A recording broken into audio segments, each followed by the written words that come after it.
آنچنان مستم که دیگر خود نمیدانم. در این مستی بوم حیران و با این حال خاموشم. نه دوریت بود ممکن، نه آغوش پر از مهرت، ز بوی زلف مشکینت ولی همواره مدهوش شد.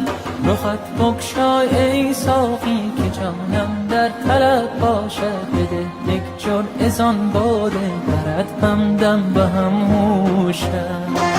در این دیر پر از مهنت بسی سختی پذیرفتم، به این اندیشه تا روزی شراب معرفت نوشم.